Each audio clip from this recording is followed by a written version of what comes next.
हरे कृष्णा।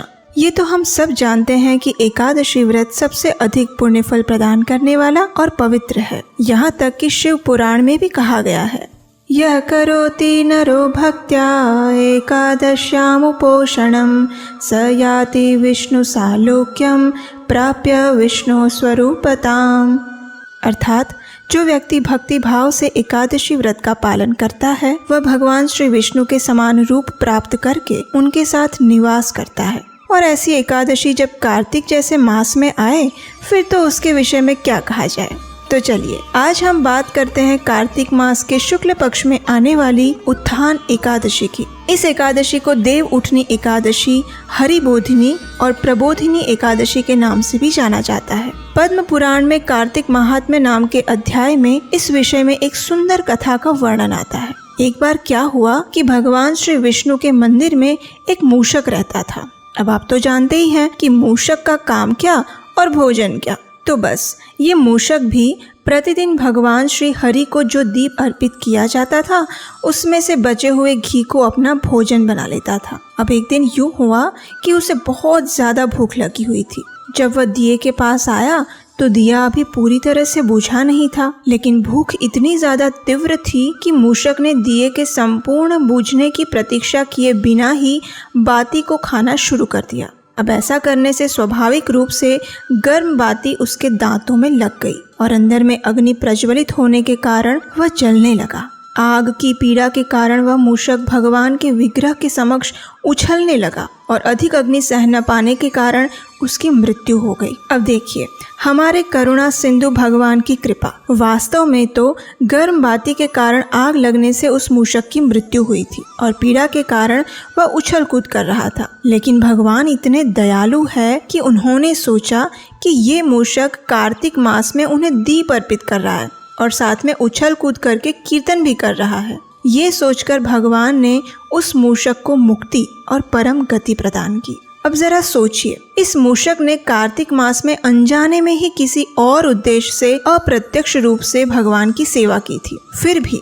उसे दिव्य गति प्राप्त हुई। तो यदि हम मनुष्य इस परम पवित्र कार्तिक मास में प्रत्यक्ष रूप से भगवान की सेवा पूजा करें तो भगवान हम पर कितने प्रसन्न होंगे। तो बस इसीलिए एक दिन जब युधिष्ठिर महाराज भगवान श्री कृष्ण से उत्थान एकादशी के विषय में चर्चा कर रहे थे तो भगवान ने कहा, हे राजन, कार्तिक मास के शुक्ल पक्ष में आने वाली परम पवित्र उत्थान एकादशी के विषय में एक समय सृष्टि के रचयिता ब्रह्मा जी और नारद मुनि के बीच संवाद हो रहा था। इसी संवाद को मैं आपके लिए प्रस्तुत करता हूँ, ध्यान पूर्वक सुनिए।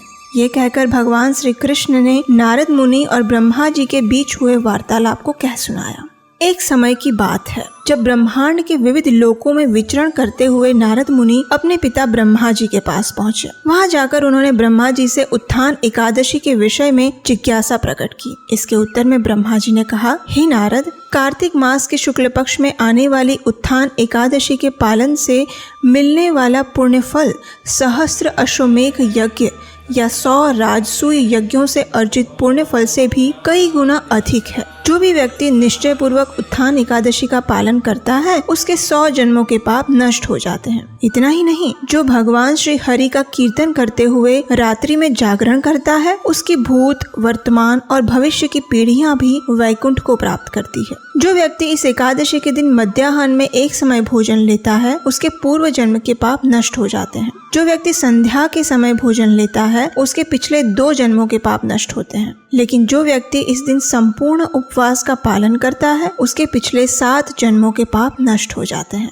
लेकिन इससे विपरीत कुछ ऐसा भी होता है, अर्थात जो व्यक्ति इन व्रत और उपवास का अपमान करता है, अनादर करता है, वेदों और शास्त्रों का तिरस्कार करता है, किसी और की पत्नी का संग करता है, जो दुष्ट बुद्धि और कपटी है, जिसका चरित्र मलिन है और जो साधु लोगों की निंदा करता है, ऐसे तमाम जीवात्मा मृत्यु के बाद नर्क लोक में प्रवेश करते हैं। लेकिन ऐसे अत्यंत पापी लोग भी यदि श्रद्धा और निष्ठा पूर्वक उत्थान एकादशी व्रत का पालन करते हैं तो वे अपने समस्त पाप कर्मों से मुक्त हो सकते हैं। हमारे शास्त्रों में ये भी बताया गया है कि जिनके पूर्वजों ने भयंकर पाप कर्म किए हैं और इस समय नर्क की यातना भुगत रहे हैं उनका भी उद्धार इस एकादशी के पालन से हो सकता है। चलिए अब देखते हैं इस पवित्र एकादशी व्रत का पालन करने की विधि। अत्यंत सरल है लेकिन महत्वपूर्ण है। ध्यान से सुनिएगा। इस व्रत का पालन करने की इच्छा रखने वाले व्यक्ति को एकादशी के दिन प्रातः ब्रह्म मुहूर्त में उठ जाना चाहिए और यदि संभव है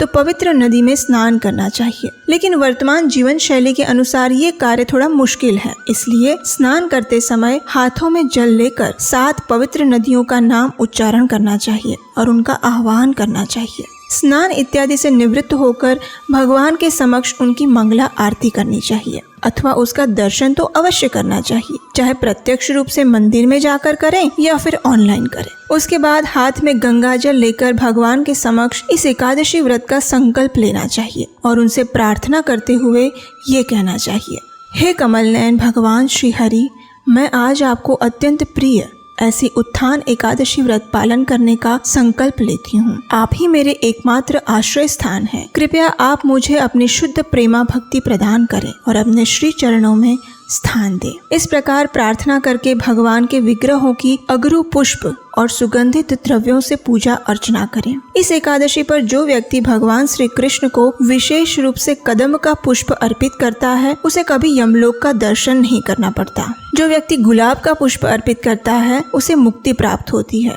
जो अशोक वृक्ष के फल अर्पित करता है उसे दुखों का सामना नहीं करना पड़ता। जो शमी वृक्ष के पत्तों से भगवान की पूजा करता है उसे यमराज कभी दंड नहीं देते। जो चंपक पुष्प से पूजा करता है उसे भौतिक जगत में दोबारा जन्म नहीं लेना पड़ता। और जो लाल वर्ण के सहस्त्र दलीय कमल पुष्पों से भगवान की सेवा करता है वह भगवान के श्वेत द्वीप को प्राप्त करता है। और आपको जानकर आश्चर्य होगा कि कार्तिक मास की इस एकादशी के दिन व्रत पालन के साथ जो व्यक्ति भगवान श्री कृष्ण के पवित्र महामंत्र यानी हरे कृष्ण कृष्ण कृष्ण हरे हरे राम राम राम हरे हरे इसका अधिक से अधिक जप करता है उसे 7 द्वीपों का दान देने का पुण्य फल प्राप्त होता है। इसीलिए भगवान की यथाशक्ति पूजा अर्चना करने के बाद तुलसी देवी के समक्ष बैठकर अधिक से अधिक मात्रा में हरे कृष्ण महामंत्र का जप अवश्य करना चाहिए। इस दिन जो तुलसी देवी को जल अर्पित करता है, उनकी पूजा आराधना करता है, उनकी प्रदक्षिणा करता है, उनका दर्शन करता है या उन्हें प्रणाम करता है, वह निश्चित रूप से भक्ति प्रदायिनी तुलसी देवी की कृपा से भगवान श्री हरि के धाम में वास करता है। जैसा कि आप जानते ही हैं, एकादशी के दिन किसी भी प्रकार का अन्न ग्रहण नहीं करना चाहिए, जैसे कि गेहूं,